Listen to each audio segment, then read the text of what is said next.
السلام عليكم ورحمة الله وبركاته ودرسي حسابتا وأن كجرنا multiplication of fractions سكول فشلة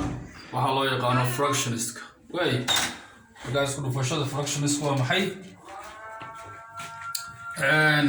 ما أنت راح نكسر هذا القاعدة هاي سرية كل فوق سرية كل فوق قاعدة والسلوك لكن ما أنت راح إنه هينا هب كلا الله فوضين كلا لغة شقية حسابته meesha kama saaraysan sarreeya lagu dhufanaya laakiin tiradii ba fududaanaysa marka qaabkaas waxa weeyaan waa inaga halka ka shaqeynay afarta tusaale inuu haysanaa ka koowaad waa 6 loo qaybiyo 10 oo lagu dhuftay 4 loo qaybiyo 12 tan marka xorana maxaa wax wadaaga oo sarreeya hooseeya hadda halka ayaa khalad la fahmin laba hooseeya isku ma jari karo laba sarreeya isku ma jari karo waxa la isu jaraya ma la isu kansalaya laba number oo midna sarreeyahay midna hooseeyahay imika marka ay 6 loo qaybiyo 10 oo lagu dhuftay 4 loo qaybiyo 12 waxaad haysataa waxa hooseeya sareeya ah matalan 12 ka hooseeya 10 ka hooseeya 6 waa sareeya 4 waa sareeya sareeyaashaas waxaad samayn kartaa laba meel ku wada yaal laba isu qaybsan oo isku jari kartaa laba kala goonina oo isku jirta midna qaybta ku jiro midna qaybta ku jiro shardigu waxa weeyaan inuu midna sareeya noqdo midna hooseeya noqdo waa isku jiraysi haddaba imika waxaan isku jaraynaa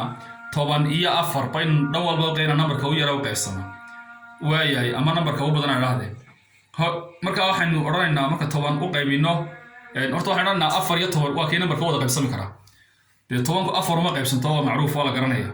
marka 2 baa u qaybsami kara 4 2 qaybi 2 buu noqonayaa 2 garoon xagga sare ku calaamadani 10 kana 2 qaybi oo 5 buu noqonayaa okay maxay haray 6 iyo 12 ka dhan walba 6 baan u qaybinay 6 waa hal 6 qaybi hal 12 qaybi waa laba meeshii maxaa ku soo haray hal sareeyaashu hal iyo laba noqdeen hooseyaashuna 5 iyo 2 noqdeen isku dhufo marka hal laba ku dhufo waa laba 5 laba ku dhufo waa 10 maxaa soo haray 2 iyo 10 waxay u qaybsami karaa dhan walba laba u qaybsami karta laba u qaybi marka 2 ga laba u qaybi waa hal 10 kana laba u qaybi waa 5 xabadaas ay ku dhamaatay xabadaas ay nagu xigtay waxayna sanaafar loo qeybiyay 7 iyo 12 loo qeybiyay 24 waxaan oranaynaa 7 iyo 12 way soo qaybsamayeen way soo qaybsami karaan oo dhawal 7 u qaybsanta laakiin xagga ma inaan ka barxaa kale ka marno waxaan 12 iyo 24 soo qaybi 12 iyo 24 marka soo qaybino waa hal iyo laba oo 24 marka 12 loo qaybiyo laba noqonaysa 12 loo qaybiyo hal bay noqonaysa okay xagga kale sideedana ku diini xagga kale sideeda ayayna ku diini waxa kala samayn karinay naano